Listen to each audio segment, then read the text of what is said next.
Guys, കഴിഞ്ഞ കുറച്ച് ദിവസങ്ങളായിട്ട് പരക്കുന്നൊരു വാർത്തയാണ് ചെന്നൈയിൻ എഫ് സി അവരുടെ ഒരു ബേസ് അഹമ്മദാബാദിലേക്ക് മാറ്റിയേക്കും എന്നുള്ള തരത്തിൽ ഒരുപാട് വാർത്തകൾ വന്നു. അപ്പം ചെന്നൈയിൻ എഫ് സി ആരാധകരുടെയൊക്കെ വിഷമങ്ങളും ഒക്കെ പല സോഷ്യൽ മീഡിയ പ്ലാറ്റ്ഫോമിലും ഒക്കെ ആയിട്ട് കാണുന്ന ഒരു കാര്യമായിരുന്നു. എന്നാൽ ഇപ്പം ഏറ്റവും ഒടുവിൽ SDAT, അതായത് സ്പോർട്സ് ഡെവലപ്മെൻറ്റ് അതോറിറ്റി ഓഫ് തമിഴ്നാടിൻ്റെ ഒക്കെ ഒരു വാർത്ത വന്നിരുന്നു. അതുമായിട്ട് ബന്ധപ്പെട്ട അവരുടെ ഒരു സ്റ്റേറ്റ്മെൻറ്റ്, അതായത് അതൊരു ബേസ്ലെസ് ആണ് എന്നുള്ളത്. അതിനുശേഷം ചെന്നൈയിൻ എഫ് സിയുടെ ഭാഗത്തു നിന്നും ഒരു ഒഫീഷ്യൽ സ്റ്റേറ്റ്മെൻറ്റ് വന്നു. അതിൽ കഴമ്പില്ല, അവർ തമിഴ്നാട് കേന്ദ്രീകരിച്ച് തന്നെ മുന്നോട്ട് പോകാനുള്ള പരിപാടിയാണ് എന്നുള്ളത്. നമുക്കറിയാം ചെന്നൈയിൻ എഫ് സി എന്ന് പറഞ്ഞു കഴിഞ്ഞാൽ ISLലെ ഒരു സക്സസ്ഫുൾ ആയിട്ടുള്ള ടീമാണ്. കാരണം ആദ്യത്തെ 4 സീസണിൽ 2 ട്രോഫീസ് സ്വന്തമാക്കിയിട്ടുണ്ട്. അത് മാത്രമേ ഉള്ളൂ. അതിനുശേഷമൊന്നും അവർക്കൊരു സക്സസ്ഫുൾ ലെവലിലേക്ക് എത്താൻ സാധിച്ചിട്ടില്ല. കഴിഞ്ഞ കുറച്ച് വർഷങ്ങളായിട്ട് അവർക്ക് പ്ലേ ഓഫ് പോലും ഒരു ബുദ്ധിമുട്ട് ആയിട്ട് നിൽക്കുന്നൊരു സാഹചര്യം തന്നെയാണുള്ളത് എന്നുള്ളത് നമുക്കറിയാം.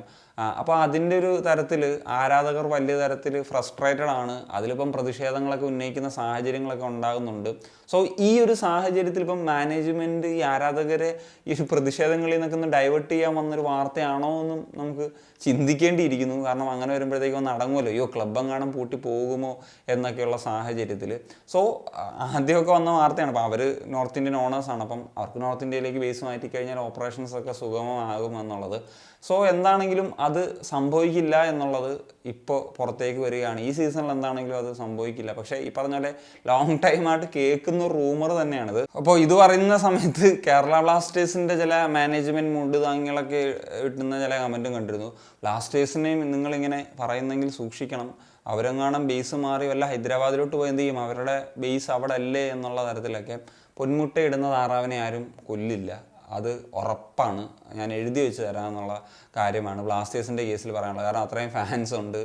ഇപ്പം സ്റ്റേഡിയം റെൻറ്റ് പരിപാടികളിൽ നിന്നൊക്കെ അത്യാവശ്യം നല്ല ഒരു ഇത് കിട്ടുന്നുണ്ട്. അതായത് ടിക്കറ്റ് ഇതായിട്ട് കിട്ടുന്നുണ്ട്, ഹെവി റെൻ്റ് ആണെങ്കിൽ കൂടി. സോ ഇനി നമുക്ക് ISL റീലൊക്കേറ്റിംഗ് എന്ന പരിപാടിയുടെ ചില കാര്യങ്ങൾ കൂടി പറയാം. ആക്ച്വലി ഈ റീലൊക്കേറ്റിംഗ് എന്ന് വെച്ച് കഴിഞ്ഞാൽ ഷട്ട് ഡൗൺ ആണ്. ഒരു ക്ലബ്ബ് ഷട്ട് ഡൗൺ ചെയ്യപ്പെടുമ്പോഴാണ് മറ്റൊരു ക്ലബ്ബ് ഉണ്ടാകുന്നത് എന്നുള്ളതാണ്. അത് ഇന്ത്യൻ ഫുട്ബോളിൻ്റെ ഒരു പെർസ്പെക്റ്റീവിൽ നോക്കുമ്പോൾ അത്ര നല്ലതല്ല. അപ്പം ATK എന്ന് പറയുന്നൊരു ക്ലബ്ബ് ഒരു ഹിസ്റ്ററിയുള്ള ക്ലബ്ബ് തന്നെയായിരുന്നു. ആ ക്ലബ്ബ് നിന്നുപോയ സാഹചര്യത്തിലാണ് മോഹൻ ബഗാൻ ഉണ്ടായത്, ISLലേക്ക് വന്നത്. അത് മെർജ് ചെയ്തതെന്ന് പറഞ്ഞു കഴിഞ്ഞാൽ ഓൾറെഡി ഉള്ള ക്ലബ്ബാണ്, എക്സിസ്റ്റിംഗ് ആയിട്ടുണ്ടായിരുന്ന ക്ലബ്ബാണ് മോഹൻ ബഗാൻ. അപ്പോൾ അത് ലയിച്ചപ്പം ATK അങ്ങ് പോയി എന്നുള്ളതാണ് ഇതിൻ്റെ ഒരു കാര്യം എന്ന് വെച്ച് കഴിഞ്ഞാൽ. അതുപോലെ തന്നെ FC പൂനെ സിറ്റി അവരുടെ ബേസ് ഹൈദരാബാദിലേക്ക് മാറ്റിയപ്പോഴത്തേക്കും പൂനെ സിറ്റി എന്ന് പറയുന്നൊരു ക്ലബ്ബിന് നമുക്ക് നഷ്ടമായി. അതുപോലെ തന്നെയാണ് ഡൽഹി ഡൈനാമോസ് ബേസ് മാറ്റിയപ്പോൾ ഡൽഹി ഡൈനാമോസ് എന്ന് പറയുന്നൊരു ക്ലബ്ബിന് നമുക്ക് നഷ്ടമായി. ഇപ്പോൾ ഹൈദരാബാദ് FC അവർ ഡൽഹിയിലേക്ക് മാറാൻ പോകുന്ന പറഞ്ഞു. അങ്ങനെ ആകുമ്പം ഹൈദരാബാദ് എന്ന് പറയുന്ന ഒരു ചാമ്പ്യൻ ക്ലബ്ബിന് നമുക്ക് നഷ്ടമാകുകയാണ്. അപ്പം ഇത്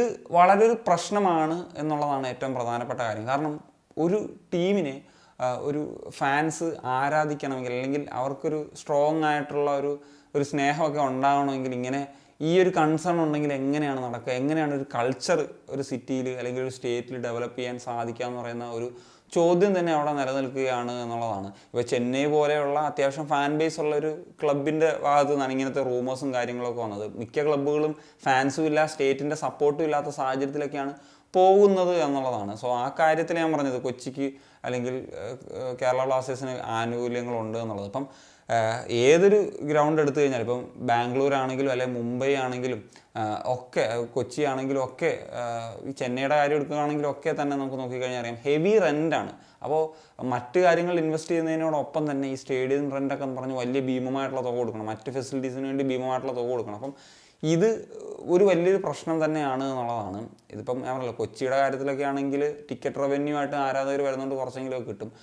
ജംഷഡ്പൂരിൽ നോക്കിക്കഴിഞ്ഞാൽ അവർക്ക് ഓൺ സ്റ്റേഡിയമാണുള്ളത്. ഒഡീഷയ്ക്കും കുറച്ചൊക്കെ സപ്പോർട്ടുണ്ട്. കൊൽക്കത്തയിലാണെങ്കിൽ ഓൾമോസ്റ്റ് ഫ്രീ ആണ്, അല്ലെങ്കിൽ എനിക്ക് തോന്നുന്നത് വല്ല മെയിൻ്റനൻസ് ചാർജോ അങ്ങനത്തെ നിലയിൽ കൊടുത്താൽ മതി എന്നുള്ളതാണ്. അതുകൊണ്ടൊക്കെയാണ് അവർക്ക് 50 രൂപയ്ക്കൊക്കെ ടിക്കറ്റ് സെല് ചെയ്യാൻ സാധിക്കുന്നത്. ഈ തമിഴ്നാട് ഗവൺമെൻറ്റിൻ്റെ ഓണർഷിപ്പിലുള്ള ഒരു സ്റ്റേഡിയമാണ് ഈ പറഞ്ഞ ചെന്നൈയിലെ ജവഹർലാൽ നെഹ്റു സ്റ്റേഡിയം. അപ്പോൾ SDAT ഒക്കെ പറയുന്നു ഇത് ബേസ്ലെസ് ആയിട്ടുള്ളൊരു വാർത്തയാണെന്ന്.